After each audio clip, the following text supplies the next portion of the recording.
modular? How many opted for other forms of learning delivery?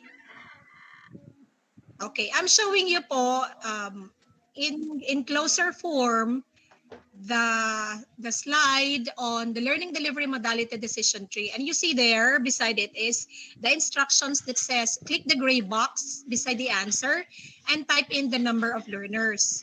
So ito po, this one, beside the yes there is a gray box, beside the limited there is a gray box, and beside the no there is a gray box. We will put the number.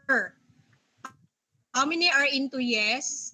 How many would be limited, and how many would be no? Ano po? So, and then after that, you will be led to the kind of learning, whether this is distance learning, homeschooling, blended learning, school-based, face-to-face learning. So that's how it would look from a closer perspective.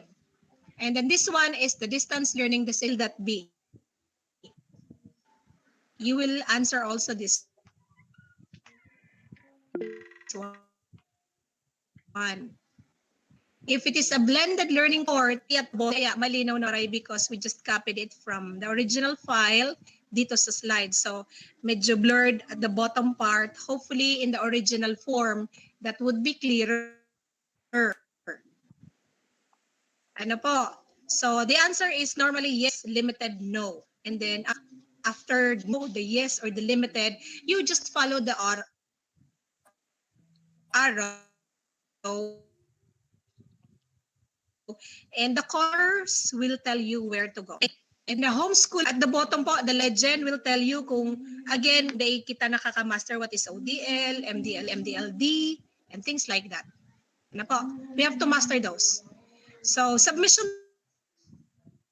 time, Ma'am, I will have a final say on this one. When will be the submission? Because I think if I'm not mistaken, in Module 3, we'll be submitting 3 outputs. Like one is the basic data section and section 1 of the readiness assessment tool. And then the section 3, the readiness assessment tool also, because on whether you have oriented the parent, teachers, and all. So LAC session 3. Yung LAC session 4 is expectedly we're supposed to be discussing the results of the decision tree activity, but because we're compressing all the 4 LAC sessions into one, so we'll just walk you through on how it will go about in the standard, in the normal way. And you're also looking the results, like are the results that you're seeing now the same with the original ones that you prepared?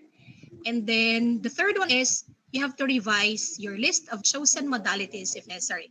Originally, for example, you just opted for modular, and then because you have no baseline data, you just calculated, you just thought that it would be like that.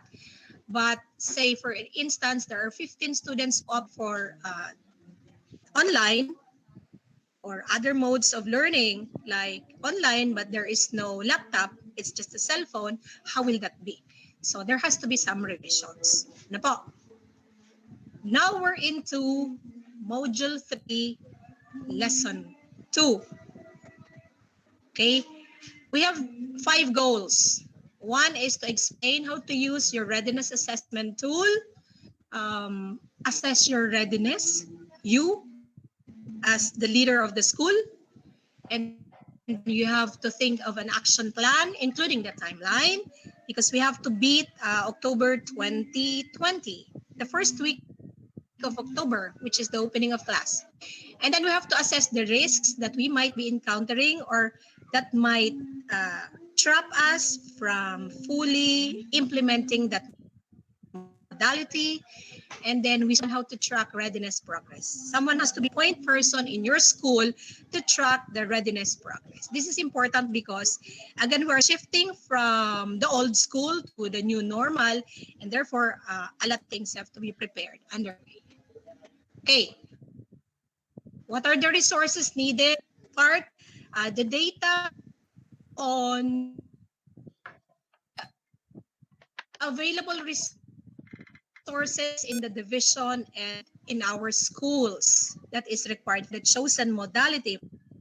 For example, in radio-based instruction, do we know as far as the resources of the division, like do we have a MOA with a particular ratio time with that? I think in our case po, in the division district working on specific radio stations,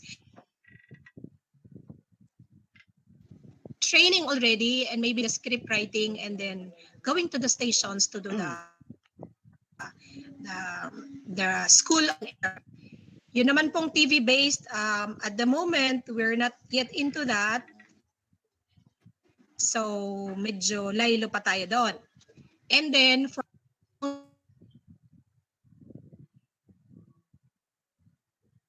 the choices, so we're working on the printing and of course at different perspectives, like some schools are into 1:1, others are 1:2. In our case it's 1:2, so there is an exchange of modules somewhere in the week so that we cover the next set of modules. And then two, the form and map of learning resources for distance learning, which will identify who who would be priority, what grade level, what key stage would be in priority for the modular instruction.